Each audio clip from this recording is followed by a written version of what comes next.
What's going on, guys? Welcome to Creative Suit Talk, episode 7. We are let me restart because I'm ready. All right.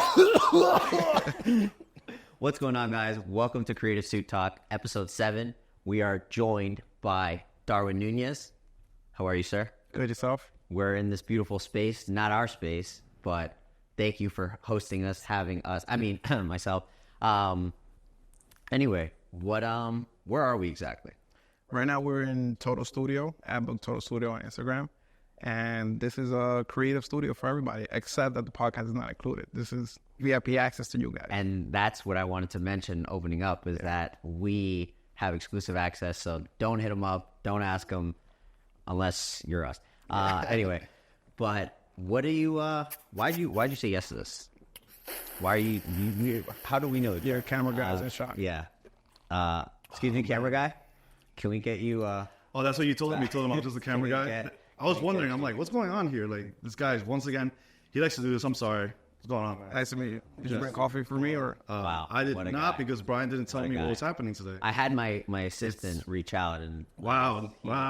Oh, so he's your assistant. That's not true at all. No. At all whatsoever. This guy likes to mess things up for me, man. now this guy. I've been on a few episodes. I don't know if you saw. Yeah, he makes some I should be special talking to appearances. this.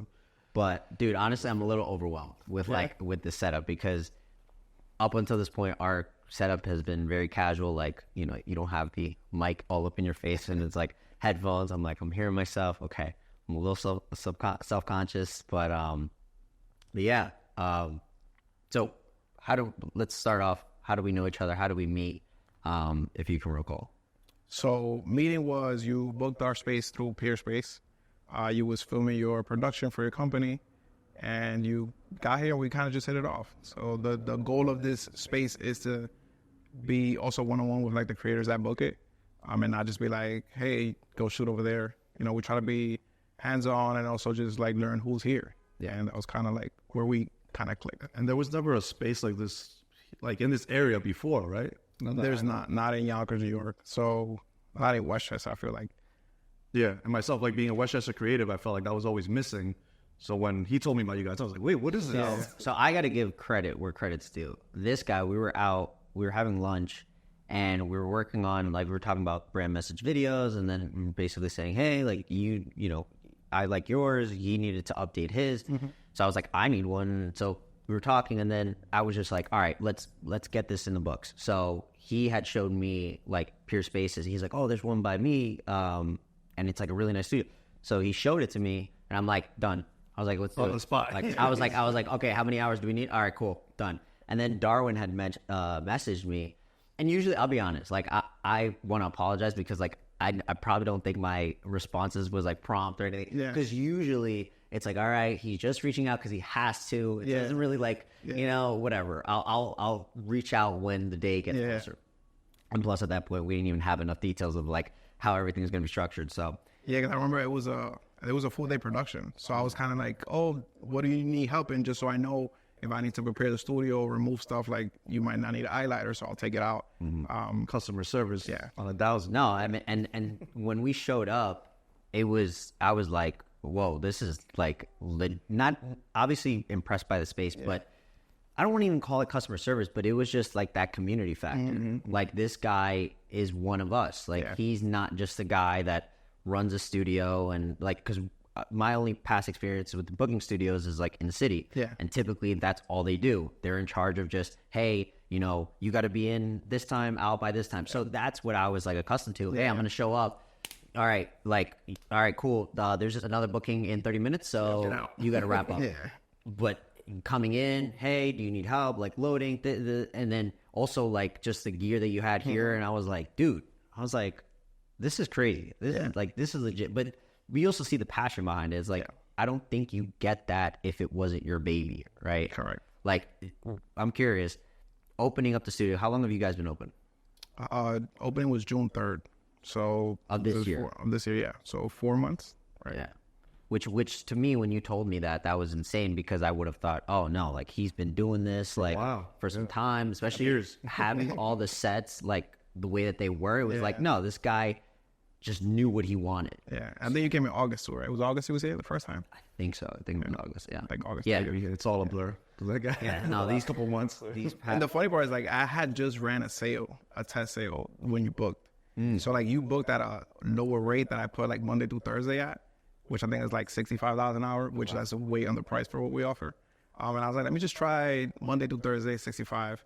And you ended up booking a full day. And I was like, question, would you have booked it if it was 75 an hour? Hell yeah. Yeah, this guy was down, like...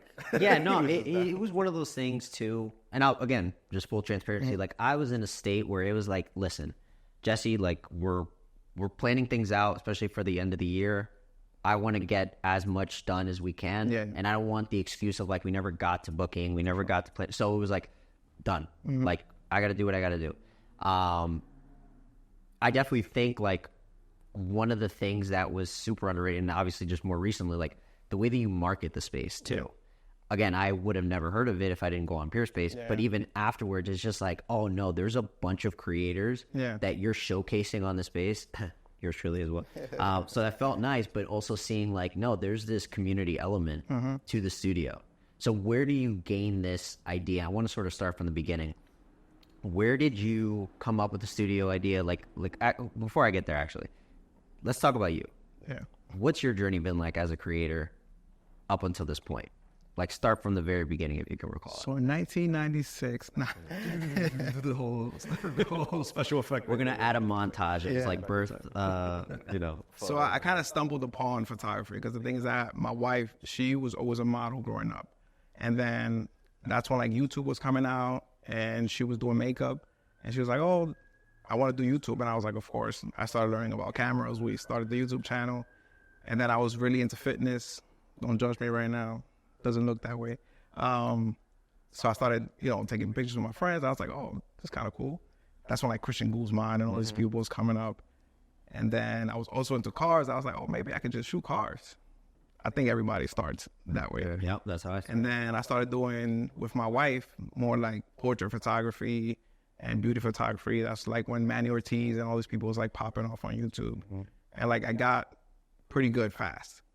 But something about just that the client and me, it just, that life is kind of like not for me. So once we started booking a studio, I was like, wait a minute. And then I used to DJ when I was younger. So I was like, okay, so having a space, I already knew I didn't want to do events. So I never went into the events. Sorry, just to pause real quick. You're saying that client dynamic as a cinematographer, as a photographer, like, hey, I charge $200. I want this amount of pictures, and they're like, I don't like this. I'm like, well, I don't really like that business aspect. Yeah, especially when you're starting, because I feel like people, lower budget clients are, like, very picky, and I was like, not about it. So really quick, I sort of want to just slowly walk through your journey. I think I was stalking your Instagram a little bit. 2017, I think, was like the earliest picture that you had. 2017, just a little bit. Stalking, man. 2017. You better watch out. I do my research. And then you can see the progression, like, very quickly in your work. Yeah. So what was it that changed? So you were into fitness, this guy, like, you're bulking now. Yeah. You're in a different stage. But, you were, like, customer lean. service. Yeah, you go. You were lean. And you were taking pictures. I saw some gym stuff, and then I also saw these model portraits. I didn't see anything of cars, or maybe I don't think. Yeah. So, what were you doing as, like, your job, and then when did you, like, shift into doing photo work? So I always had a job. So I had a 9-to-5 in the medical field. So I did, like, medical sales for equipment, oxygen, hospital beds, anything pretty much to do with medical equipment. And I did that all up until now that I opened the studio. So that's why I never really was, like, made a career off photography, because I didn't really need it, and I knew I didn't want to do that full term. So got you. So when you were, like, can you recall the first experience that you had of, like, making money with your art, like photo? Yeah, a friend of mine he's an artist. I believe it was him. He was like, hey, I need some photos for my album. I'm like, okay, cool. My first paid gig is, like, an album cover. Okay. I think that was the first one. It was something along those lines. And then where did you start to say like, oh, wow, I didn't know, like, at least for me, just my story, like, I didn't know you can make money in this, or like to that level, or like there was people making big bucks in the industry. For me, it started as I was working at Best Buy, and in the department, I was working in like digital cameras. So like you had to learn how to talk about cameras. And then it wasn't until like, oh, you learn, oh, okay, this is what aperture and ISO, all these different terminologies. And then you start to implement it and use it. It's like, oh, wow, like this is cool. I started doing landscapes. But then for me, it was like, oh, like so-and-so, you know, I think it was like my friend Sweet 16 or something. I was like 16 at the time. So she was like, oh, you know, can you do pictures and things? And it was like for fun. Yeah. But then it was like, oh, no, did people get paid to do this? And for me, at least, I was in a stage where like college, like, okay, I'm going to school, but like that whole 9 to 5, I wasn't in it yet. So it was very different for me because it was like, I'll do anything to maybe make something work if I can control a lot of elements. So for you, and now that you're doing the studio, and are you still doing your medical job or no? So you said you never wanted to do a 9 to 5. I mean, you never wanted to do like photo as your main service or your main source of income. Why a studio? Because I can control the studio. Like I can control what I offer, how good of an experience you have. It's not like you're gonna come and say, if you didn't like something, I can change that at that moment. And I feel like when I'm contracted, I'm working for that person. And I'm not working for anybody. So the freedom aspect of it. Yeah. Is what you, I guess, what attracted you? I wouldn't even call it freedom because it's not like I have freedom. Yeah. It's just that feeling of just working for somebody else, and some people feel like they could talk to you however they want, and that's just probably a me thing. Right. But now you get to deliver an experience where you understand the creative perspective. Exactly. So you're able to deliver for them their needs in a way that, you know, isn't crossing those boundaries and isn't, you know, to that. Exactly. And I'm not I am exchanging my time for money, but less intensively. Like you book your full day, I can sit here and I can work on another company if I wanted to. And I'm not necessarily involved in what you're doing. You're just using the space, it gets paid, and I'm doing what I need to do. Did you have a specific moment or a memory that you can recall where it was like, I don't ever want to have, like you were mentioning, I don't want to be told what to do or like work for someone, like that experience? Was it that 9 to 5 that you were experiencing and you were like, I don't like this element and I don't want that to bleed into what I want to do next? Or where does that come from? Because I feel like you're not exposed to what you don't want. Because some people would think, oh no, this is normal. Yeah. This is what I'm supposed to be doing. Like that's part of my existence. So where did it click for you? It was like, oh no, I don't want this. Well, like I said, I used to DJ when I was younger, and DJing and let's say photography is kind of the same thing. You're providing a service for in exchange for money. So that was one of those moments where I was like, oh, this person pays me. I'm pretty much there. Whatever they need me to do for these amount of hours, like I need to do it. And the 9 to 5 was kind of the same concept, but I'm somebody who I kind of like to overperform. That way you don't have to tell me, hey, you're doing this wrong. And that's just me. Anything I do, I like to do it well. Not just because I don't want somebody telling me what to do. So I never really got that in my 9 to 5 because I was always like growing. Like I was growing every year. So I never had somebody like, hey, you need to do this right now or something like that. I don't have the answer. So was it like DJing where it was like someone spoke to you a certain way and you were like, you know what, I'm not dealing with this. Like, and by the way, we'll probably bleep it out, but like you can curse or whatever. Okay. Yeah, but like we'll do little noises to cover. But like you were like, fuck this. I'm not dealing with this. I'm not putting up with this. Like I deserve more. Like, was there ever that like moment for you? When I was starting, yeah, because I feel like when you're starting, I don't think it's worth the money that you get to get, let's say, the feedback you get for certain clients. You know, $200-$300 shoots. Now, if we're working on a $50K, $100K production, obviously it's intense. Like people want that to come out good. But when you have somebody just paying $200, $300, and they feel like they want the $50,000 experience, like it doesn't work that way. But since somebody's giving you $200 from their pocket, they feel entitled that they can speak to you however they want. And that's interesting too, because I know you are somewhat familiar with it in weddings. Yeah. And of course, because that dynamic, there is a threshold that you cross that you no longer get talked to that way. I feel like I don't know. I don't want to put a number to it, but there is a certain budget that you're like, people all of a sudden you get respected. I think, did I tell you the other day I was making a joke where I was like, I'm being treated so nice today. And I was like, wow. You know, but sometimes when you know, get people that are more on a budget, I don't know what it is. They have this expectation that they want like everything to this next degree. And I think a lot of it stems from what your purpose is, right? Like if your purpose is money, you're willing to put up those things. Of course. So at least for you, or I'm not trying to put words in your mouth, but do you feel that money it's an important factor? Because I was watching your latest, or one of the latest episodes, and I think that was like one of my favorite ones to watch, was like how $1,000 changed, right? Like your life. And it's putting yourself in a certain, like whether it was scaling back on expenses and then, you know, maybe pushing up on certain types of expenses. But your wife said something very interesting. It was that like, you're not exposed to something until it happens. Like you don't know any better.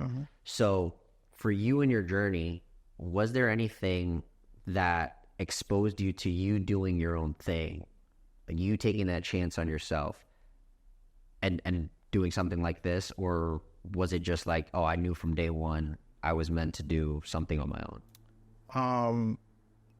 I'm a huge advocate for YouTube and like the information that you find on YouTube. I wouldn't say I was like exposed to anybody in particular, because I don't feel like I've met somebody or know anybody who's trying to do the things that I'm trying to do. I wish I did. But just seeing the way different business owners, and not just like one niche, like I don't just study one niche, just watching the things that they do kind of just program my mind. And that's like a short answer of. Okay. I want to change gears altogether. I want to talk about you and your wife, the relationship you have. So you mentioned she was doing modeling. Now, did you pick her up like the ham photographer? I'm like, I'm you, or like, what's the let's take it back. Like, how long have you I met her when we was in high school. Okay. Yeah, we didn't go to the same high school, but my friend went to that high school, and she was in MySpace, like his girlfriend, like top 8, and I was like, And where'd you guys grow up? In the Bronx. In the Bronx. Yeah. What were you? I'm very interested in this. What was your like approach? Were you a sports guy? Like, what were you like in school? In high school? Not a school guy. Not a school guy. Yeah. She definitely didn't pick me because I was a school guy. Yeah, she was just, she treated me as a joke, to be honest. She treated me as a joke. She's watching. Say that right at the camera. Yeah. You treated me as a joke. Now you stuck with 2 kids. Yeah. And, you know, I was 16, so she was just like, all right, this guy likes me, whatever, do a thing. And then slowly, you know, I mean, now we're here, but that's kind of how it stemmed. It wasn't like, hey, this guy's the school jockey. I wanted to date him. No. So when did you guys, and I'm sad, the reason why I want to know this story is because, you know, we're both single guys. We talk about, we know people in the industry that like, it's a power dynamic. Like I see you and your wife, the stuff that you guys are doing, you guys are a team. You guys are working together, and I'm not sure if she has her own sort of business, like she's doing something else, but ultimately to see that dynamic, like I don't feel like it's just out the gate like that. It's something that's being worked on. So you working in your medical job at the time, so she's in the medical field now. Okay. But she's in the finance part of it. But she actually got me the job where I was working at. Gotcha. And I started like in the warehouse. So, and then I assume you made your way up, sales, things like that. So talk about your relationship a little bit more of, okay, high school, she didn't really take you serious. When did she start to take you serious? What was it? From the beginning, like we was very boyfriend, girlfriend, young. You know, it was like in and out. Yes, and then as we turned 21 and stuff, we started getting more, like talking more about what we wanted in life. And then we got married. No, we had a kid at 23. So then it's like, all right, things are serious. But at this point, this creative journey was not blossoming yet, or what? No. So it wasn't even in the trajectory. I didn't even think I was gonna pick up a camera. Oh wow. Yeah. And she was she did modeling for like pageants and stuff like that. But still, like I would attend, but it wasn't like, hey, I'm gonna go take pictures of you. Like I never thought I would pick up a camera. What were you doing at the time, work wise? I think I was working trucking. Okay. Yeah. So you get a kid at 23, special surprise. I assume that's a surprise. It wasn't necessarily planned, or was it? Well, that wasn't planned. It was a surprise to her. Were you? I was just like, were you married yet at this point? No. Okay, not married yet. So we got married at 26. So having that gift, what was that for you? Like, was there a change for you mentally of like, okay, I got to step things up. You know, this is real now. Yeah. Like this is happening. Like, what was that experience like? Yeah, for me, it was definitely like turn on my, like switch from being a little kid mentality to like, okay, I need to man up now. And it was like a learning process, but I didn't really grow up like with a father figure. So it was like, all right, I can't have my son do that way, grow up that way. So it was a slow process because I didn't have the blueprint growing up to say, hey, this is how you're going to do things. So it was like a lot of figuring out to do, but he was definitely the one that I was like, all right. Is your son, right? My son. You have a son and a daughter. What's their ages? 10 and 5. 10 and 5. Yeah. So what's your son's name? Armani. And Zeno. So Armani is about to be born. What, and I didn't know that about, you know, a father figure. So having this, I guess, did you have a father figure growing up at all? Well, my father was present, but he wasn't like in the beginning of my life, but not necessarily a father figure. He was there. He was my dad, but not. So did you have anyone that sort of inspired you or like that you saw as like, okay, like these are things I'm missing or values, like showing me the path? Was there anything like that? No? It was just me figuring it out. Trying to do the opposite. I just figured like, hey, this is not right. Let me do. And, you know, it was an up and down journey. It wasn't like, hey, he's born and I'm the perfect father. Right. So, yeah. What was the biggest struggle for you before, like, he was born at the time? Like, was it anything mentally that you were struggling with or talk about? I don't know if you could talk anything about that. No, man, I'm open. My biggest struggle, I guess, was not having the blueprint, right? Like, I had to figure it out. And, you know, we grew up as minorities in the Bronx. And it's like, what do? Do you just go to work every day and You grew up with your mother? Yeah. So was it the kind of thing where like you were being pushed in a certain direction, like go to college, get a job? Was like that kind of dynamic or not really? Not really, because I was never like a huge fan of school. And then like I would live with my mother, but it wasn't like I grew up in a very broken household, like divorce, domestic violence, all that stuff. So it wasn't like my mom obviously wanted the best for me, but it wasn't, again, like I didn't have the blueprint as to like, you should do this. Of course, everybody says you should go to school, get a job, and have a family. And that's like the blueprint. Yeah. But there's so much in between that it's like, okay, how do I do this? Yeah. Plus for them, I'm assuming first generation. You were your first generation. So yeah, so then even less of a blueprint. Yeah. So in that sense. What was your goal at the time, at 23? I didn't have one. Nothing. So you were just living day by day, just living. Pretty much. Like I think I did have, I was always, I feel like an entrepreneur at heart, and I talk to my wife about this all the time. Because even like when I was like, I started DJing at like 13, 14 years old. And a few years into it, I'm like, oh, I should start a DJ company where two people can DJ and like go to 2 different parties and make money. I was 14. So like to me, I already had a business, but I didn't understand like, oh, I actually have. You already had the mindset of taking initiative on your own to go make things happen. And then I did have an uncle that he kind of owned a trucking company, and I was like, okay, you buy a truck, you send people to work, or you could work it yourself. So it was a cool concept at the time, but I didn't really know like, hey, I'm going to own a studio one day, or what the business was going to be. So I just for some context, like, so I'm 24. He's 31, 32. I'm 31. Let's go with 31. I'm turning 33 in a few days. 33. I'm 33. So I tell him all the time, like, I'm very intrigued by, like, I'll ask him, like, hey, what were you doing in your 20s? And, you know, what was sort of the mindset? And obviously we're living in a whole different world, right? The attention economy, people's attention spans are shorter than ever.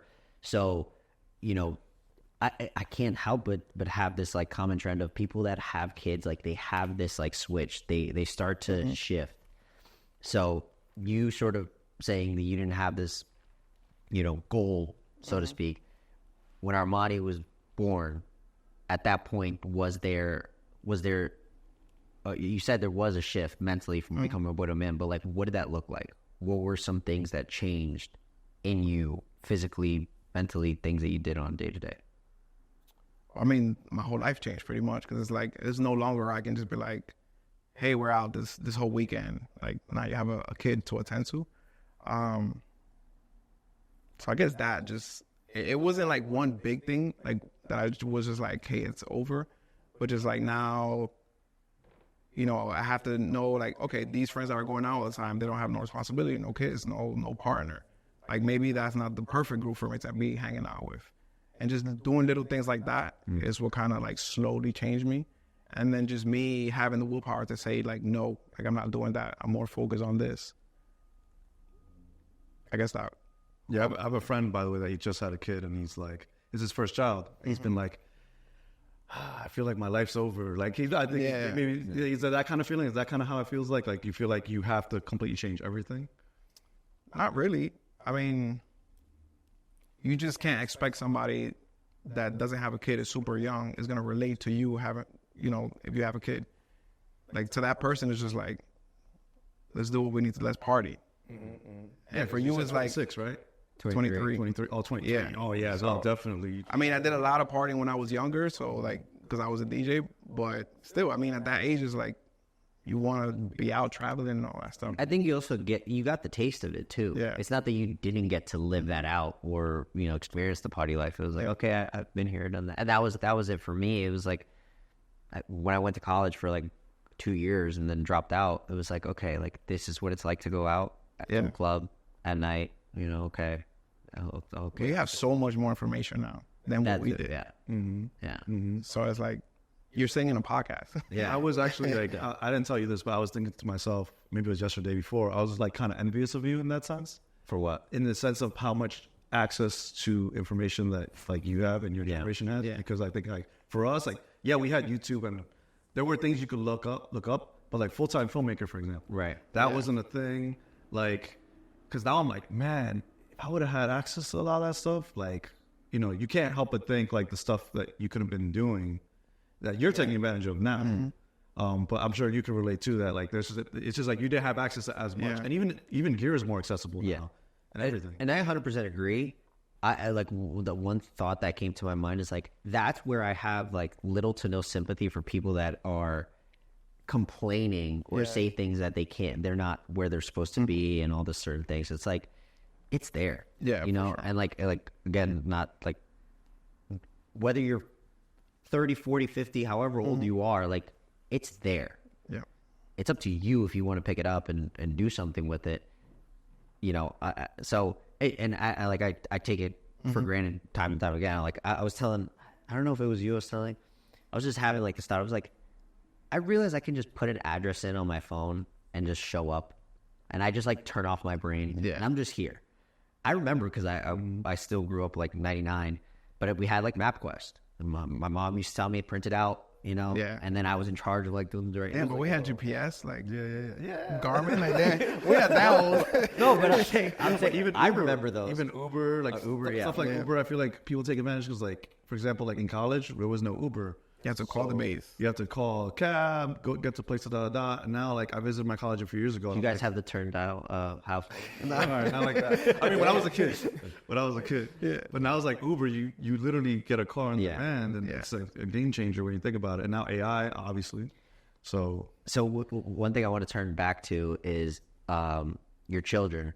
Mm-hmm. Going back to the topic of just like how much access we have to your childhood versus their childhood. Can you talk about some of the differences that like they're able to have that maybe you didn't have, or vice versa? I mean, their childhood is totally different. I guess you could call it spoiled, but not really spoiled. Like, we're just trying to give them the best life that we can give them. But yeah, I mean, my son grew up at least the first few years of his life in the Bronx. We moved out of the Bronx 3 years ago. So my daughter was 3, so she doesn't really remember, which is funny because then we moved to Yonkers and we live in a nice building. But when we was moving in, there was one day that we had to go back to our Bronx apartment to pick some stuff up. And we was like, oh, we're going back to the Bronx. And she started crying, and she was 3. Your daughter started crying? Yeah, she was like, no, I don't want to go back over there. Did she know about the Bronx? Like, I mean, she was 3, so she can't, but then she experienced, we live in the Lux building, just like that. Big culture shock. Yeah, so it was like, now I don't want to go back over there. Like, this is nicer.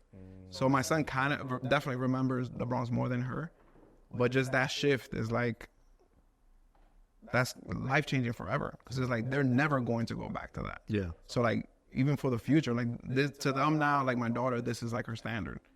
So she's only going to want to keep going up. So just that little shift that we sacrifice will change them and their kids' life forever. Because unless, something drastic happens. Right. But they're never going to go back to that environment. And the Bronx environment, like we lived in the hood. It wasn't like, the nice part of the Bronx. how much of that experience, you living there, has impacted how you are today? Well, leaving the Bronx, the reason I have this is because I left the Bronx. Because I was just exposed to another part of life where people feel like it's unattainable. And what I tell people is that I feel like most people that you see living in nice places are probably still living paycheck to paycheck. They just sacrifice more to live like that. So it's not like, oh my God, they live in a very nice place. They must be making... No, they're probably living paycheck to paycheck, but they decide to be in that environment. Yeah, no, it's interesting because I have a lot of friends. So I grew up in Washington Heights partly, but I have a lot of friends in the Bronx and other places in the city. And I agree, a lot of people have the mentality. Maybe it's because they don't want to leave the city. They don't want to leave what's familiar, but they feel like it's unattainable. Yeah, this lifestyle living. And then there's something I'm usually not very open about, but I grew up on Section 8. My family grew up on Section 8. Yeah, right. But in Sleepy Hollow, Tarrytown. But I still get that perception of you're a Westchester kid, you might have money or come from money. It's no, literally no money at all whatsoever. It's just I lived in a different area. And so that's so just my background. I'm blessed to say that I grew up in Jersey City in the Heights, not what the Heights is now, but it was, I lived. My parents lived in my grandmother's apartment complex. We lived on the 3rd floor. It was a nice space for us. And then my sister was born, and then obviously my parents were saving money, bought a house. But I'm always curious with the idea of, growing up in the Bronx, Sleepy Hollow, right?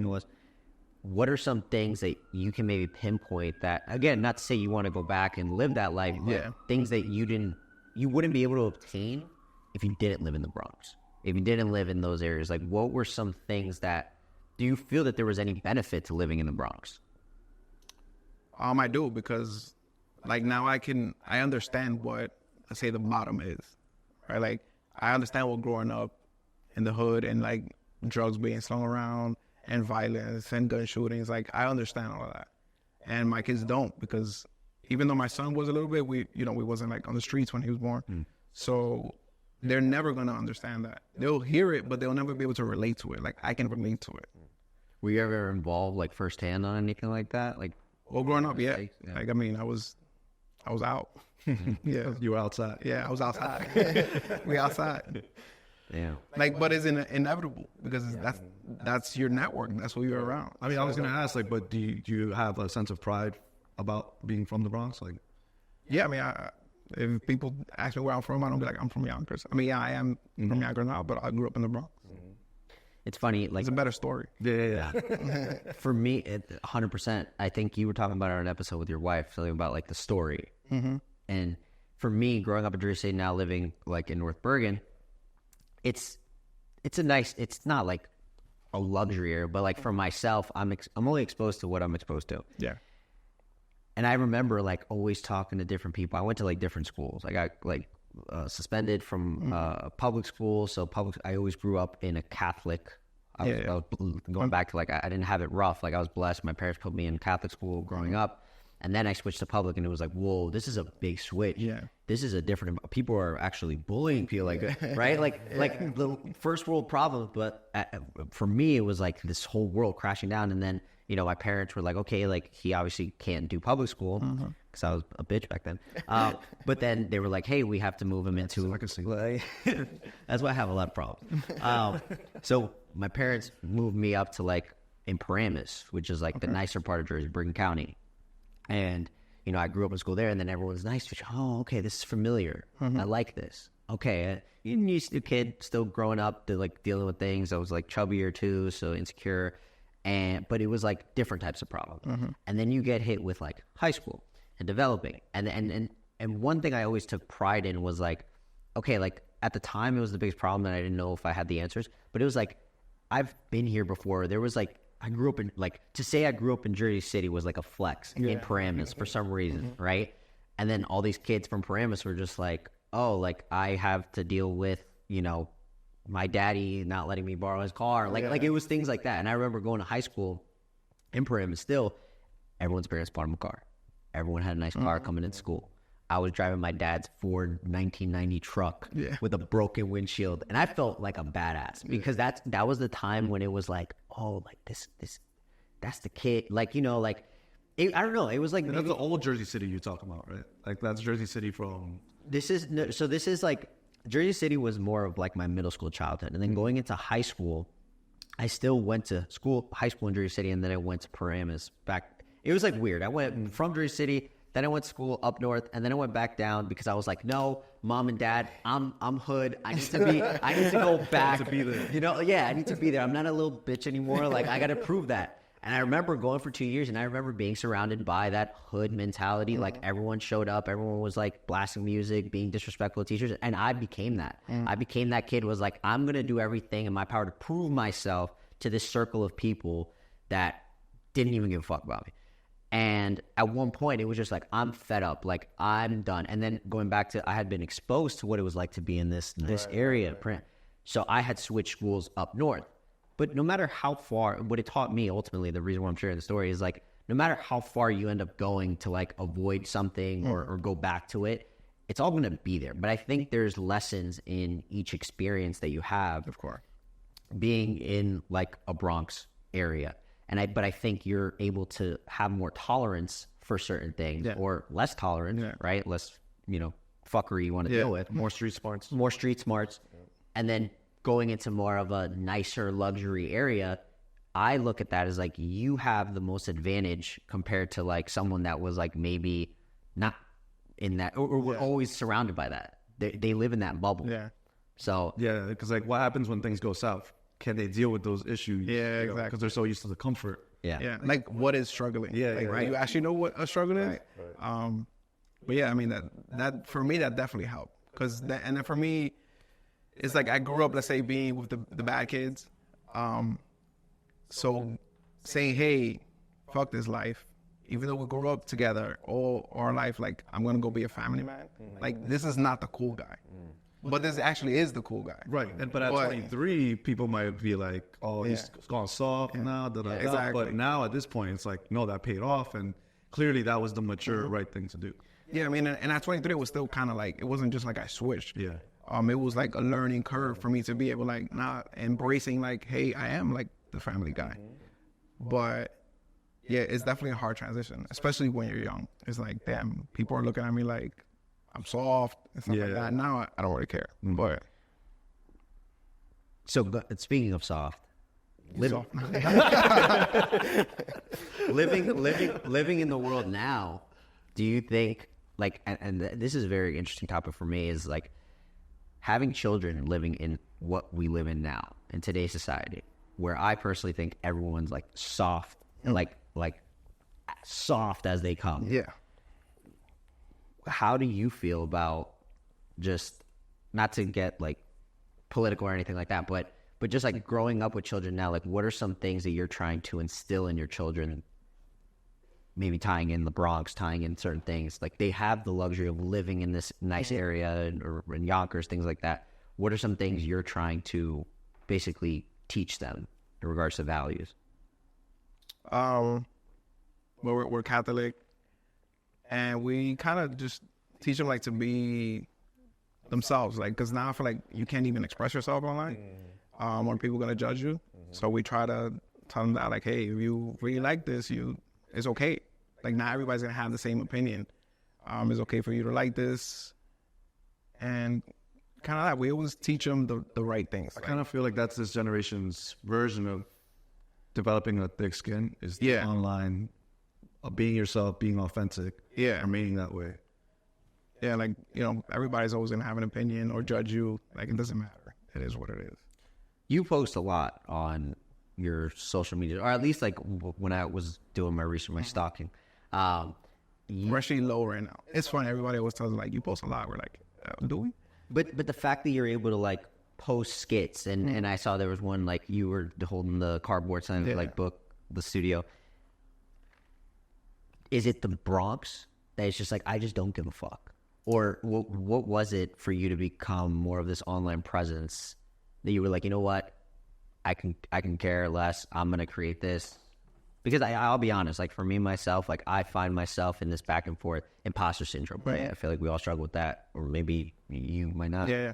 But I do. But how do you go about, you know, your content and putting yourself out there? It might seem that I don't care what people think, but definitely, like, every piece of content, like, hey, do I really want to put this out there? Because we do post a lot. We do post a lot compared to like a person just like on social media. And I know what I want. Like, I know what my goals are. So I can't be like, oh my God, this person's going to think this. Like, it just has to get done, period. I feel like I can relate to that more now that we launched the podcast, because that was something too that I was like, man, I've never put myself out there speaking, like sharing my opinion on things, all this stuff.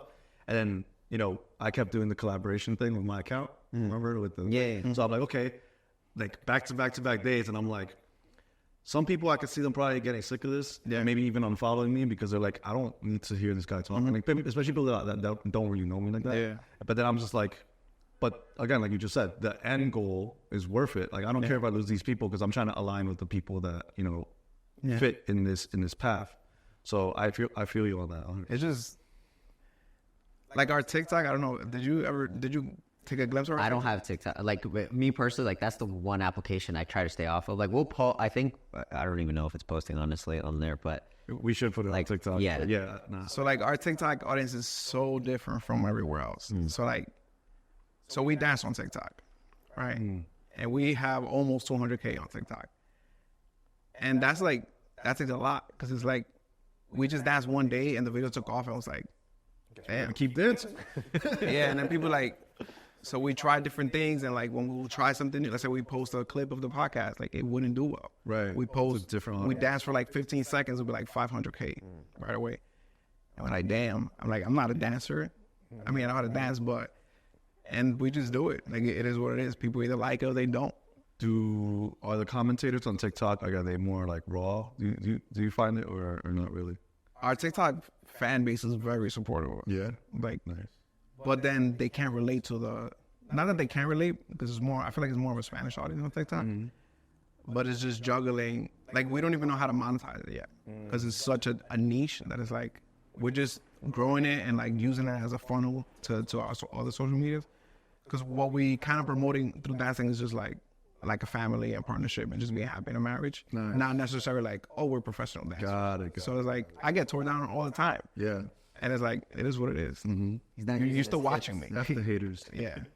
So what's your balance or your formula for posting? Like, because we were talking briefly before downstairs about like you started a family channel, your wife, because that's sort of like, that is your life. Yeah. Where do you find the balance between posting it's content time and it's family time? I have no balance. That's the honest answer is we have no balance. Is there a pro con to having no balance? I don't think we don't have a balance because we don't want to. We would love to have a balance. Yeah. But sometimes it's just like we upload every Monday on our YouTube at 6 p.m. So it's like yesterday's podcast, we've recorded it Monday morning.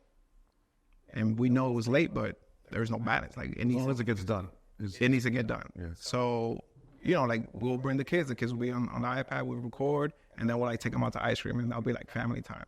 But the kids know, like, hey, mom and dad need to go record, I guess for YouTube or whatever it is. So we'll buy them a Happy Meal, and they'll sit down and eat, and they're fine. We're working. So, like, we don't really have a balance. just like we don't have days off. Like even though people be like, oh, you're just recording. Like, yeah, but we're working. We're not just. But you're having fun though. Yeah. Yeah. It's one thing that we talk about. We don't. But I don't want to say we, but Don't talk for me. yeah, sorry. There is no such thing as work-life balance. It's work-life integration. It's just one thing that you just do day to day, and you know, I was talking about it. I think it was to my uncle yesterday. This whole idea of birthdays and special occasions. Again, everyone. Oh, it was his birthday yesterday, by the way. Happy birthday. Happy birthday, man. It was his birthday. He doesn't want to talk about it. No, I don't want to talk about birthday. it. It was his birthday. Happy birthday, man. He's legal. He's legal, guys. They, you know, one of the things I like started to shift mentally was just like, this doesn't feel like a special day or a new day. I said, if anything, it's a reminder to myself, like, I need to like suffer extra today. Yeah. Because if you think this is going to allocate you time to, and this is how I like hustle toxic culture. Hustle culture. Yeah. I was just like, Toxic masculinity. Are you Gen Z? I'm technically Gen Z. I don't like Not technically, I don't, you are. No, I am. But Either I are don't, you I not. don't actually I don't identify as Hey, I don't. Whatever you identify as you. I like the category. I mean, listen, it's one of those things where I was born in '99 and I'm like, I'm a '90s baby. I want to be with the cool kids. You can still say I'm a yeah, 90s exactly. That's what I'll say. That's what I'll say. But yeah, no, I lost my train of thought. but going back to the birthday whole thing, it was the whole idea of like work-life integration. It really did. Like yesterday was the first day for me. It was like, oh, this, like, I lost track of time. It's the same way I do every single day. But sometimes I catch myself in these moments of like, oh, like, should I do this because of this day? Yeah. You know, and I was having this in-depth conversation with my uncle because he's 43. He's 43. And he was telling me, he's like, yeah, like me and your aunt, we don't do that. Like, we don't celebrate our birthdays. We just believe it's just another day. It's all right. One more year closer to death. Yeah. So what is your relationship, or just tying back to what you were saying about like, it's just a work day. How do you go about, I guess, occasions or things like that? Do you have that same, can you relate to that, or is it a little bit different? For myself, I really don't care. But when it is, let's say, my wife or my kids, I do try to go hard for them, just because I like giving to them. I don't really care about receiving. Like, it could be Christmas, I'll be like, don't buy me nothing. I'll be like, oh, we're not buying nothing in the house. And then I'll show up with, like, the whole Santa Claus. Nice. So, like, I don't really care about receiving. I am definitely a giver. So, if to me, a birthday, like, if we have I could go out to dinner. Like, we could go out to dinner and just talk, but not like, hey, I need to have an extravagant birthday party, or, like, we're going to Cancun or something like that. Like, I truly don't care, especially knowing that I'm not where I want to be in life. Like, I'll celebrate later. So where is that? That's what I've been holding this question. So you say you didn't have a goal when you were younger. What is your goal now? And what is like the... Depends which one. There you go. What's my goal? So I don't really talk a lot about this because some people will be like, can either say you're crazy or that's unattainable or just can't relate. And they're just like, this guy's just talking. But when it comes to the studio side, it's just, I do want to expand. I think I will own a building. That's like, I would love to own real estate. And to me owning real estate, having the studio pays me, the real estate owner, that I can host events and bigger production and stuff like that. I won't go into details of what it is, but that is my ultimate goal. Real estate investing and just growing creative spaces. I assume you tell your wife what Yeah. your goals are. And stuff. Yeah, she's part of the business. How do you maintain or build such a relationship like that? Is it something that just happens over the years, or is it through hardships? Is it through certain times where it's like, oh no, we can actually unlock this untapped potential? We preach a lot in our podcast, Elevate by Jessica and Darwin, YouTube. Everything's gonna be linked, by the way. Shameless plug. Like, we communicate a lot. So, like, everything we do, like how we're feeling, what we want to do. Sometimes she thinks my goals are crazy, which is fine. Like, it's like, my goals shouldn't be somebody else's goal, they're mine. But she's always supportive, regardless of what idea I come up with. And I come up with ideas. She tells me, like, you're stretching it. So, yeah, like, a lot of communication, and not just about business, like, about everything, like, where we stand. Like, it could be the president, like, who do we like? Who do we don't like? Like, what do we think is going on with the economy? Like, just different things. And we're always just talking. I mean, we literally have a podcast. Yeah. So is that something that from the jump, from when you guys were young, you guys always had this like easy, clear communication, or is it something that you had to get over certain humps in your relationship to achieve? Yeah, I mean, we always communicated a lot. Obviously, it's got better with time, which is actually the reason why we started the podcast, because we would have a lot of communications, but we was not being consistent on social media. So I was like, why don't we just start a podcast? And like the next week we had a podcast, and we're 70 episodes in. Amazing. So now like that's kind of like our session. Like we just talk, and we also talk sometimes off the mic. And yeah, I think that's like the key. Like communication in a relationship is a must. What's some advice that you give to maybe power couples out there? Because going back to like, we know creatives that are, you know, at least in the wedding space, they'll be, you know, second shooters for each other, right? They're very tied into the business, or they'll be an editor for them, or they'll run the social media for them, right? It's one less thing you, so it seems like you're more of the visionary when it comes to like the big goals, like let's get as crazy as possible. We'll figure out how to get there. And then your wife's sort of like this grounding, like, okay, crazy, but if we were to do it, here's what we would need. Would you say that that's like the... Pretty much, How do you... What's some advice that you would give to people that are in a relationship, and it's like, do you feel like all relationships need to be like that in order for them to work, especially if you're running your own business? Or do you think that there can be a different type of dynamic? I don't think every couple should do business together. Like this, me and my wife work, like this works for us, probably because we're not both so involved in the business. Like she's involved, but not as involved. We talk about this all the time. Like if we was both as involved, it probably wouldn't work. Just because of my ideas and her ideas. But I don't think everybody, you can start it, is a cool idea. I'm like, let's start a company together.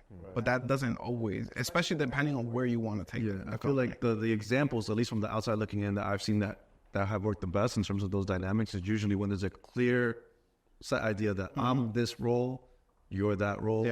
But everyone's in accordance to it because they're doing what they want to do or what they like to do, as opposed to like, we're both everything. And it's also like you said, sometimes you see a wife and a husband like one is second shooting. That's kind of simple because they're just going and they're going to do a task, right? Like they're just going to go shoot and go home, and someone edits, someone reaches out. It's not that complicated. Like when you're trying to grow like a big business, it gets very complicated because maybe somebody loves the idea of growing a business, but maybe they don't want it to be 300 employees. Maybe they're fine with like 20 employees. So that's when it starts getting like, hey, you're trying to go too big. So yeah, definitely knowing what communication, again, like what the other person wants. Like, is the goal to really grow, or the goal is to stay small and just have a small business? What's the biggest struggle you guys struggle with, if any? Like as a couple, or in that business dynamic? Because like you're saying, like it's clear, basically second shooting is a clear role. When you're growing a business, there's different, like there's so many different moving parts you can't really put labels on and who does what. So how, like, again, like you said, communication is key. So what would be the biggest struggle, if any, in that dynamic?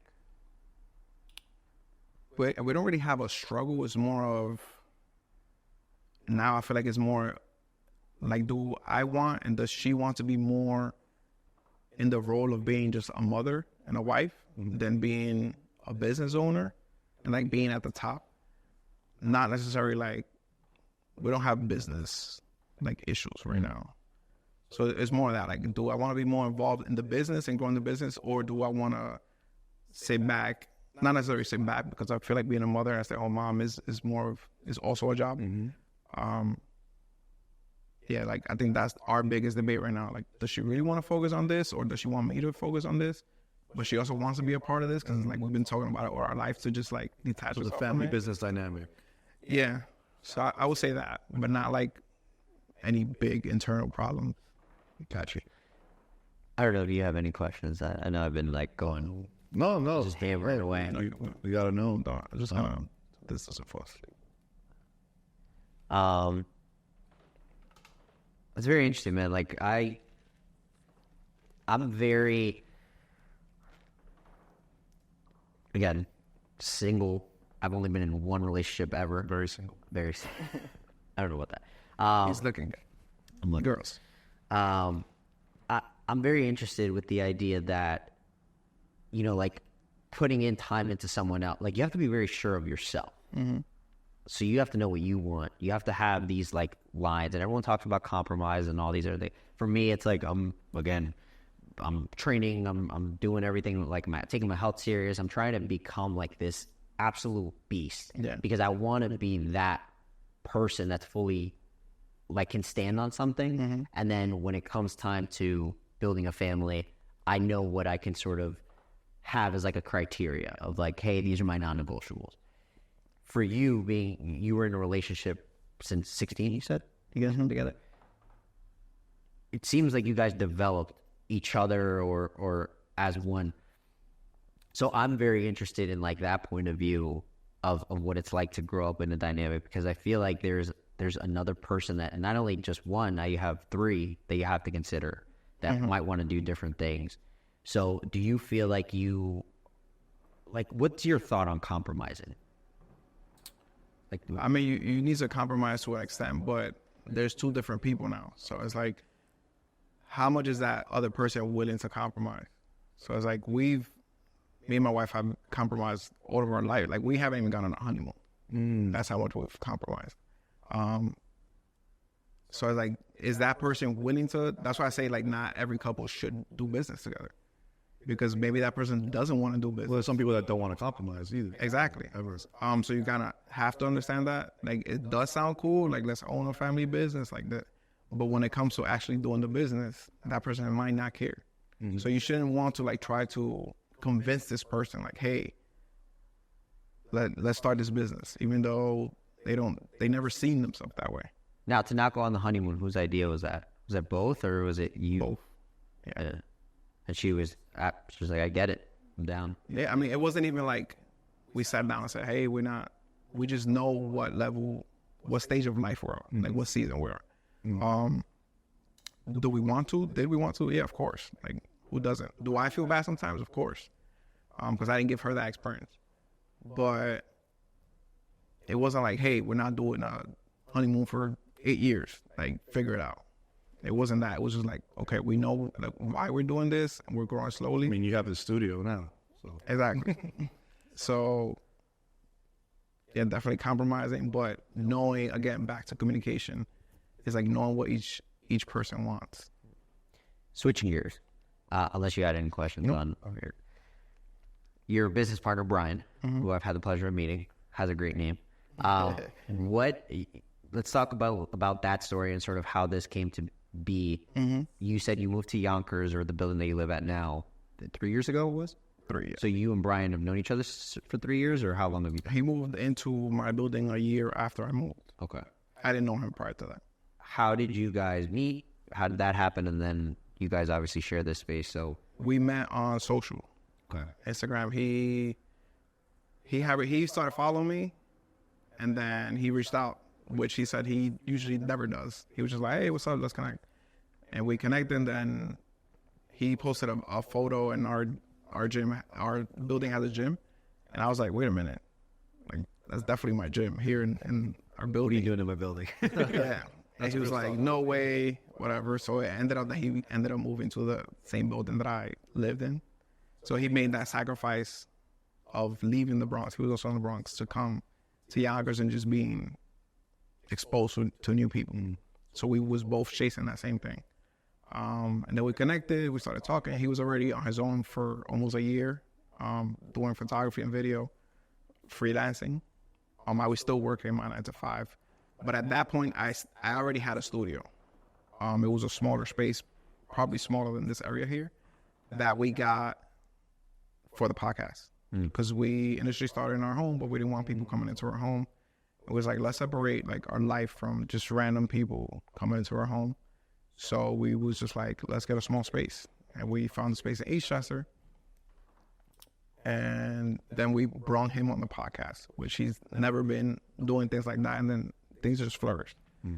And him leaving his 9 to 5 and going full time kind of motivated me to be like, okay, maybe I always knew I wanted that, but I just never had somebody to. I just needed You needed like a little push, not even just like, yo, he didn't try to convince me. Yeah. Just seeing that example. I was just like, okay, good. Somebody did it. I'm out to it. And for me, like I say, is more of a risk. Like I have 2 kids. I have a whole family. Yeah. It's not just me and Jessica. That we can just figure it out. Yeah, that's pretty much how we met. So one thing I want to touch on really quickly is, was there certain specifics that you set out to do before you pulled the trigger on doing something like that? Like, was there specific money you had to have saved up in order for you to like make that pull? Or was it just like you woke up one day, you saw it, something hit and was like, you know what? I'm doing it. On my first studio? On your, yeah. No, I was like, I need a space. And then what about quitting your job? Yeah, took some thought. Obviously had to have a little savings. And then my lease on the other space, I only did it for a year. Because I knew I was like, I'm going to outgrow this fast. And if we were just doing the podcast, we probably would have still been there. But I always knew something like this was my goal. So then once a year was coming up, I just started looking. I was like, let me check. And then I started seeing spaces, let me go check this space out. And then kind of got the bug. And then found this space. And I was just like, bro, we just go. But that point you had money saved up to jump in already? Or was it like a work? I had money saved up for starting the business. Not like, hey, I got 2 years of rent available. Right. I had the basics to get it up and running. So with Brian, you had him on an episode. Were you became friends first, or it was like, oh, like we're creatives, let's maybe do like work on a project together, or do you need help doing this? And that's how it was friends, but I feel like it was very business oriented from the beginning. And then I think I went to shoot with him for a project, and that's pretty much it. Like everything happened so fast. Like I think he was on the podcast like in December, and I think I signed this lease like in March maybe.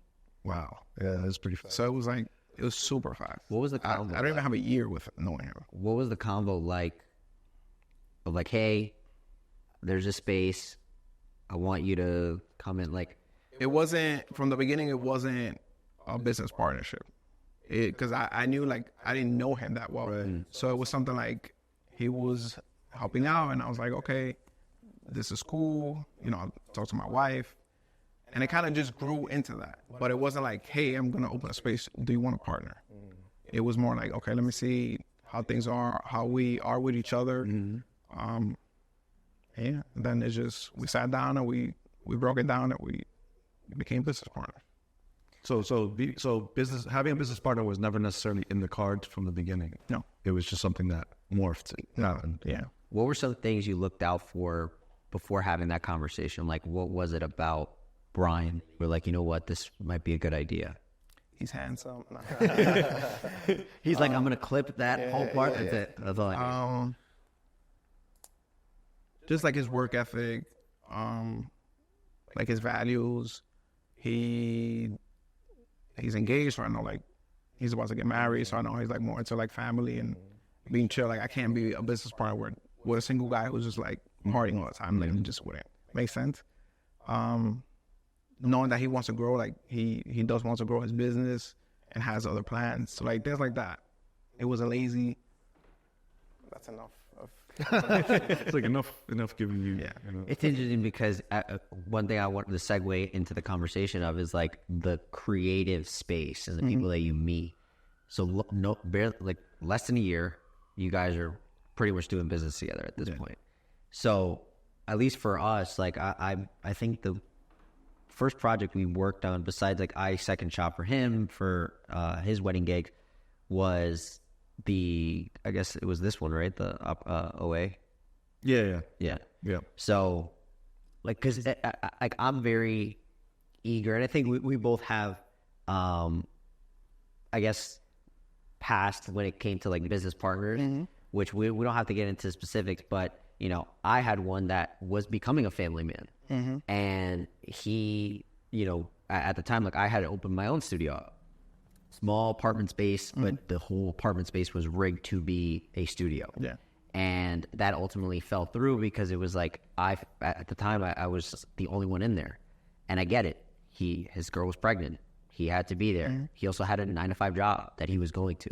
So when it came to like, hey, we got to start marketing this. We got to start. And I was the only creative when it came to like knowing how to use the camera. He was more of a talent. He knew how to act on talent and be more of the spokesperson, which was, that worked.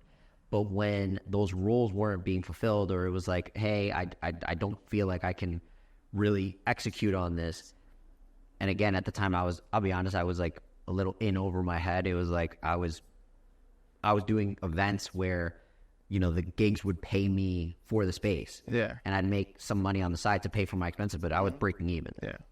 But it was an experience that I'm grateful for because it taught me like, okay, these are certain things maybe I need to be aware of when it came to that. So, you know, it's interesting now, like I see Jesse now more there, not because we do the podcast, but it's like, this is a guy that I guess just where he is in his life. And also we've shared like what we're trying to do. Yeah. It's like, hey, like, this seems like a good fit, you know, like I get along with you. It's all right. I put up with his stuff, you know, his imperfections. But from my perspective too, because like I had an experience with a past business partner where ultimately the lifestyle and the values just were completely misaligned. Yeah. So I totally get where you're coming from. And that's great that you guys, that you knew that going into that partnership, that your lifestyles are aligned, values are aligned. When that was my first business partnership, and I just thought at the time, I guess I was naive, and I was like, well, we both like video and photos, so what could go wrong? Like, obviously, we're aligned in some sense. And I remember you told me, not to interrupt, but I remember you told me you were just like, at that point, you were just like, I just started freelancing. Yeah. So it was like, I was just hungry and I just needed to partner with people. But like, I didn't have that criteria. I didn't have, you know, those bullets. But after that experience, now I'm like, whether it's business partnership or not even clients, I'm like, no. These values, this type of lifestyle, this type of stuff. So you learn through those experiences. And also like the vision of each person. So it's like, if Brian wanted to open studios in the future and like he wanted that to be his goal, probably it wouldn't, unless we're like solely running a business to create studios, probably wouldn't work because then he will be competition. Yeah. So it's like he does video production and his company, and I focus on this. We're still partners, but we kind of help each other out. But the communication sounds like it's still great in that, always, which similar to relationships is still important because you need someone that can communicate what their goals are, what their visions are, you know, be able to communicate clearly through challenges, things like that.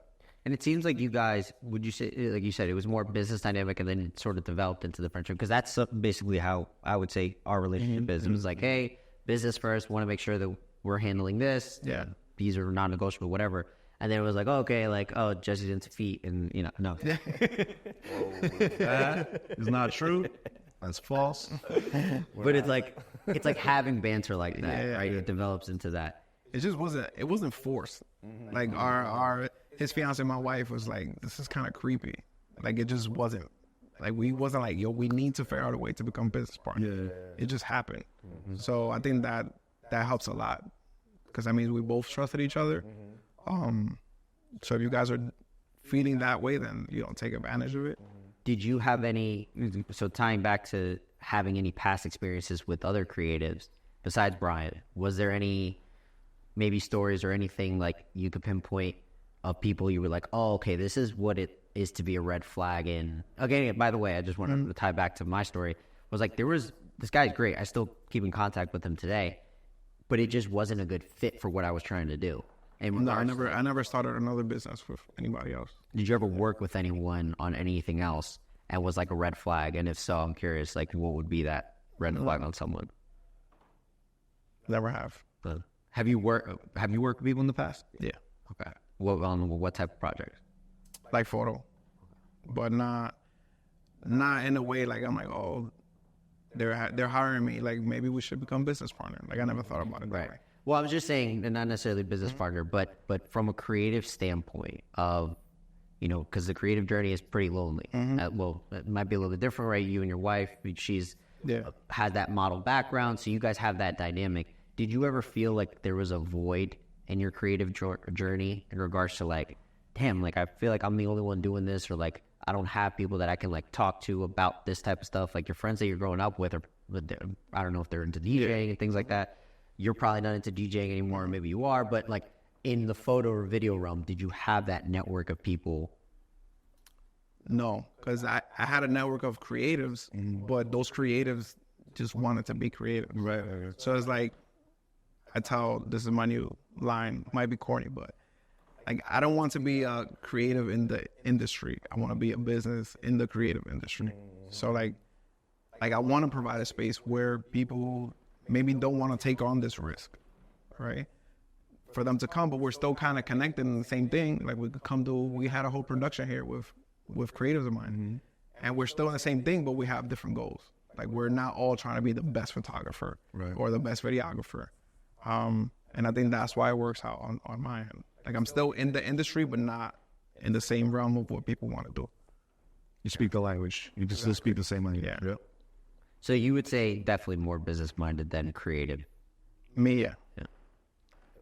Which is weird because I am a creative, but I'm more focused on the business side of it. Do you have like creative goals in terms of like your own passion projects or anything like that? For our socials, yeah. And that's not really creative. That's just building a brand. And it can. But, you know, I have projects that I would love to do, but not like, hey, I want to do this project because it's going to take me to the next level. It's just like, oh, I'm still a creative. Like all of these things we do here, or we see us working on reels and stuff like that, that's kind of like where I get my creative in. But it's still creative working on the business, not creative just because I want to look cool on Instagram. You had mentioned in one, I think it was a reel, where it was like, oh, I want to get this gear. I forgot the exact word for word verbatim, but you were talking about how you basically want to, I don't want to put words in your mouth, but basically it ties into my next question of, where do you gain that discipline? Do you feel like it's just you have it in you of, because I think I'm more of a creative than going into business, learning, hence the whole idea of like creative suit talk is this hybrid. You being more business oriented than creative, would you say you have more discipline and you can control those urges of what a normal creator would, let's say, you know, oh, I'm just like, it doesn't matter how much it costs. Like, I need to do this to fulfill this inner drive of myself. I need to like, doesn't matter. Like, I think I'm more interested in the business side of it, but I still love buying cameras and stuff. Like, I justify it because it's for the studio. But like, it's for the business. It's a write-off. Yeah, exactly. So yeah, it's not like I choose business over creative. I still love the creative and buy new gears, and I'm always watching like gear reviews and stuff like that. But definitely, as long as I can incorporate it into the business, it's my like, okay, because I need to understand what the creative industry needs in order for me to implement it on the other side. And I can really appreciate that approach because, again, going back to the whole idea of, I feel like what sets apart your studio from others is that you have that perspective from the creative side. Exactly. Which is something I appreciate even from producers as well. People in producer roles that used to be creatives, it's like, oh my God, I love you. Yeah. You get it. Yeah, you understand what we're talking about. Yeah. So you but that's why I still need to be a creative. Yeah. But just creative from afar, I will say it. If I want to try something, I'll just have my wife just model and like try it on her. True. Yeah. But yeah. Yeah, I think that's the biggest struggle. Like, at least I was having this conversation with my accountant, and he talks about like, oh yeah, he's a filmmaker himself. Okay. So he talks about like, yeah, pretty much everyone that is in the creative field or does like video, they just keep buying equipment, just keep going. So, you know, you're justifying it with the business. And again, maybe this is something you can't, because the way that your brain's wired no, it has to make sense. Has there ever been anything that you were just like, you know what? It doesn't necessarily need to, like, yes, it's, you like my FX3. You use is that one? I guess I could have got an S3 for the same thing. Less price. I mean, I have an S3 as well, but yeah, some things is just like, I'll just buy it and I'll figure. The thing with me, the way I see it and the way I tell everybody is, I like to buy once. I don't like to buy twice. So I can go the way cheaper route. But if I know that I really want like the top of the line, I might as well just make the sacrifice and get it, because then I don't have to go through 3 other cameras before I'm like, oh damn, I should have just bought this one from the beginning, and lose a lot of money, like either returning it or something like that. Not giving me financial advice and telling you to go buy FX6 like Jesse. He could probably use it. He could probably use FX3, but yeah, I mean, I think it's like those big investments in the beginning will save you in the long run. That's the way I see it. Have you had like, this is a fun one. Have you ever had like a financial decision that just like it hurt? Yeah, I bought a Pro Photo. The kit or the... Yeah, I have 3 Pro Photos, and then I stopped doing photos like 2 months after. Because it's funny to me because I see like a lot of the memes like when you're. Can you hear me? It's directional, so just have it. Is this better for you? A little bit, yeah. You can drop it to a little bit if you want. Anyways, I don't want to waste time. Now the memes like when your wife sees that you bought all this gear, like do you ever have those moments where she's like, "Did you buy gear again?" Yeah, I mean, I will always try to justify it to her. Yeah. But again, like she's been supportive. She's like, all right, if you're gonna do it, you know what you can get into, what you can't. So she's always supportive. She's be like, whatever.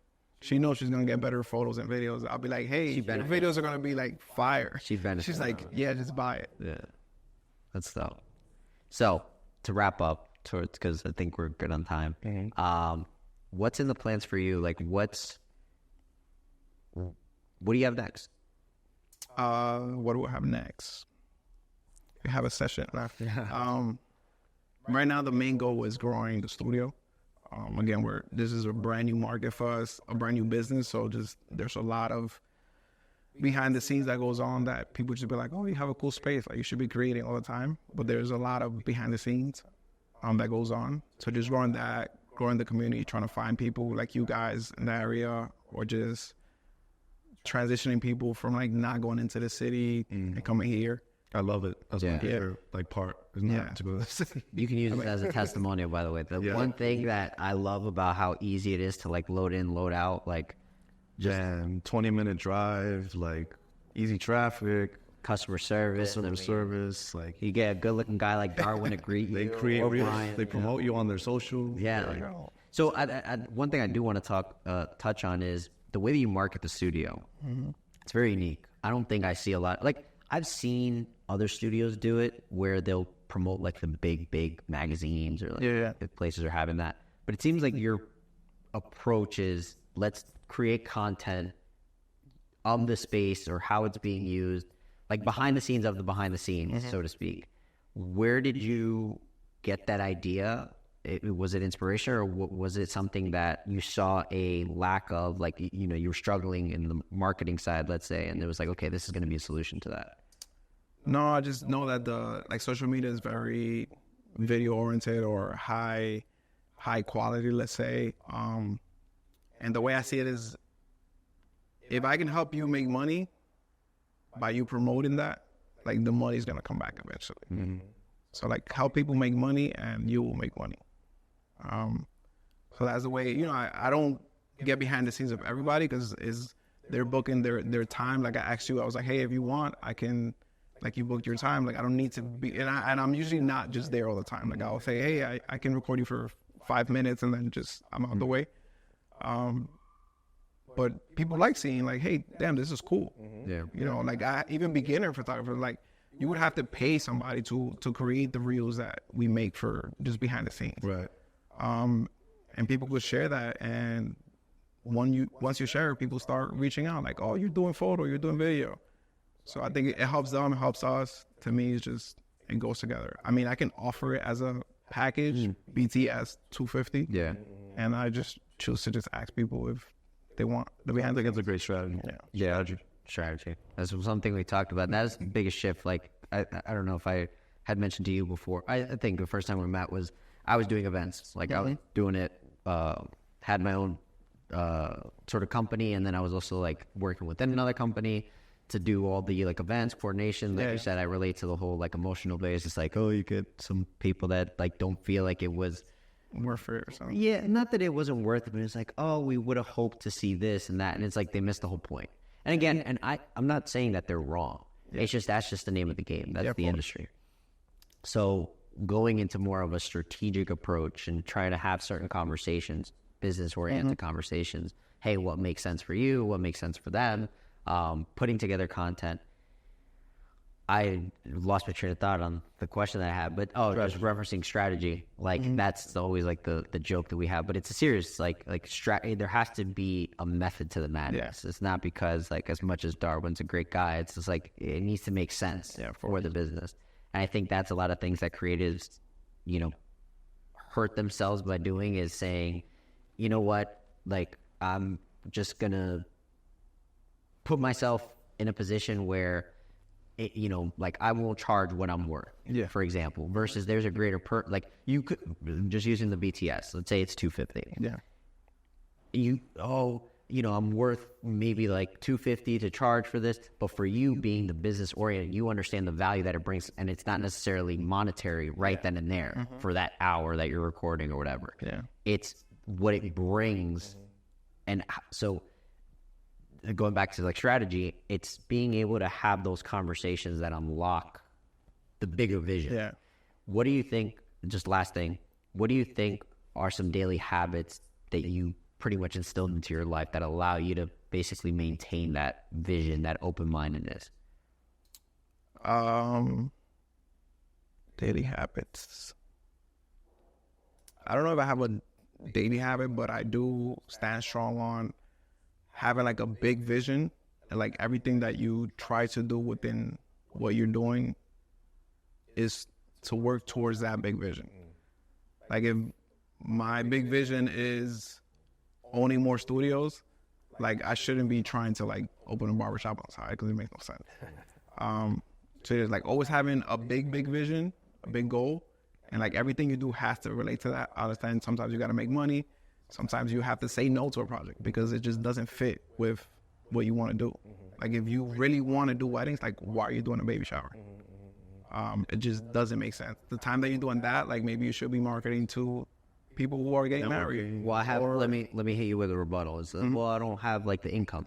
I need the money. Put more time into what? Into trying to get another client. So the 4 hours. But I got rent to pay. I don't have that time that I can, Sacrifice. Did you go out on the weekend to go eat? When was the last time we traveled? Stop eating. Stop eating out. Eat bread and water. Cup noodle soup. No, but yeah, I mean, sometimes you just have to sacrifice. I always say no to events. And like, especially when you pick up a camera, everybody feels like you can do an event. And I just knew like I'm never going to do events. So like, why am I going to waste my time to go do events? Right. Even I actually did an event with Ryan on Saturday, and it was just to take like photos of the space. And the only reason I did it was because it was a real estate event. And like I told you, my goal is to own a building. Right. So I was more fascinated with the guy that developed the building than anything else. That's where the strategic element comes in place. You're doing something that you normally wouldn't do because of this end goal. Exactly. And just for that, I was like, let me see what's going on. Not because like, oh my God, let's go shoot this event. I really don't care about that event. So things like that. Like as long as they align with what you truly want to do, then. And I got to see things behind the scenes of like an apartment that's unfinished, and like, damn, people don't actually have it as figured out as you think they have it. Like this person developed the building, but you got there and things are not like fun. It was one of the first things that I mentioned. Like, damn, people don't actually have it figured out. And that's the interesting thing about speaking to business owners, is like from the outside looking in, everything looks amazing, but everybody's trying to figure it out. But everybody's making a sacrifice, and I find so much value in seeing that than just chasing the money.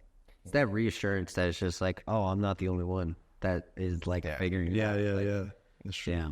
No. Like how much of you think right now are trying to figure out a video production company? I'm trying to figure out the next question. You're always trying to figure out stuff. Yeah.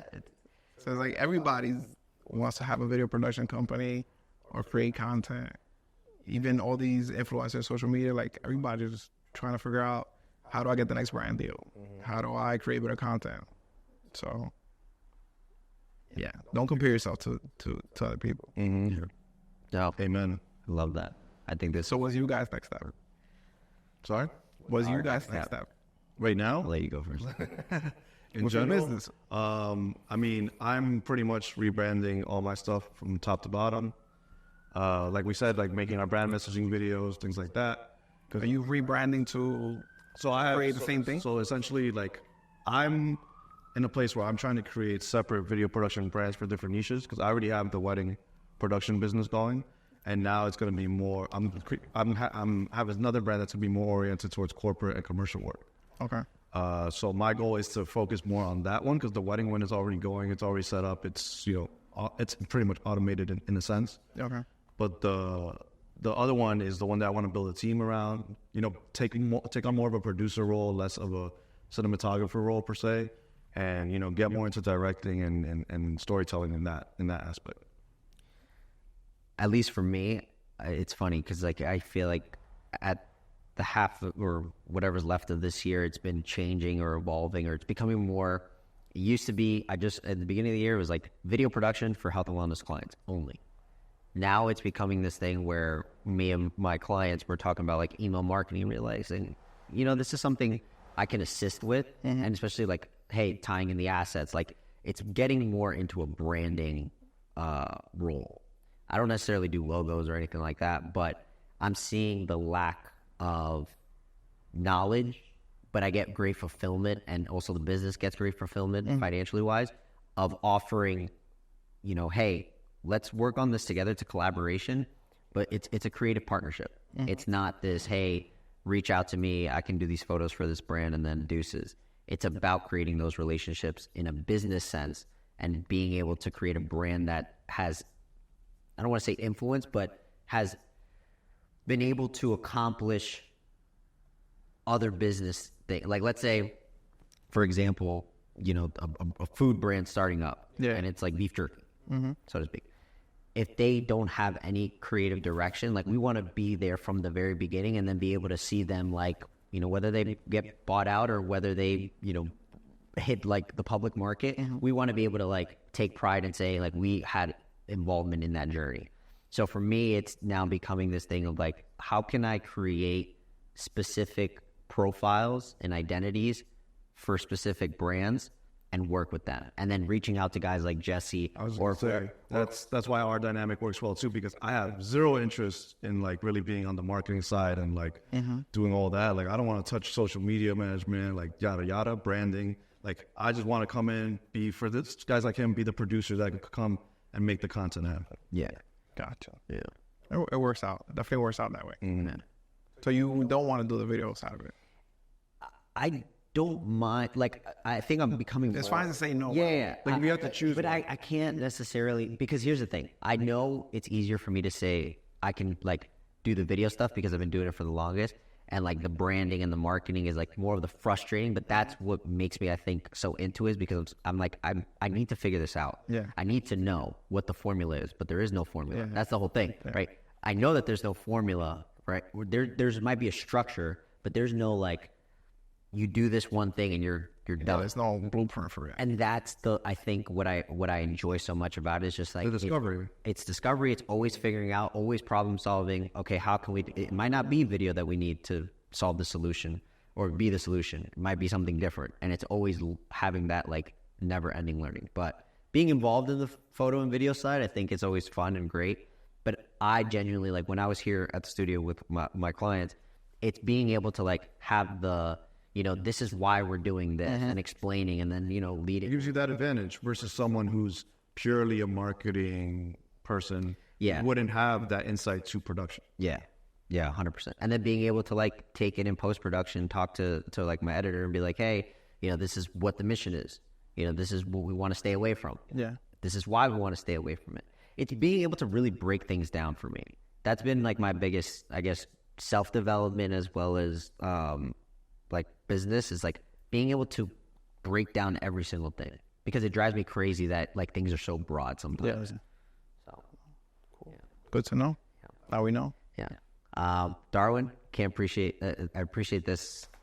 I can't even fucking speak. Sorry. Well, thanks for Thank you for having and us. thanks for letting me be a part of this. I know you didn't invite me. Yeah. I appreciate think the it. bit. I think it's time to retire the bit. I think it's been going on for too long. I feel like maybe we do some skits. Maybe we'll figure something else out. But Darwin, no, man, I really appreciate Thank you you guys having us for here. even thinking about having me. It's great to hear stories like this and meeting people like yourself. I'm definitely like your answers and everything. I'm just like, damn, I need to find a way. No, okay. I definitely self-reflect on a lot of things that you've mentioned in the episode, and I'm excited to watch this back. And Likewise. Awesome. excited for you guys and the future of this place. Definitely going to be booking. I'm gonna keep pushing you guys out there. I need to talk to him because I have a shoot coming in 2 weeks that I need to look at. So, yeah, man, brother, appreciate you. Thank you. Sir. Thank you, guys. Outro music, clapping. We're out. Okay. Goodbye.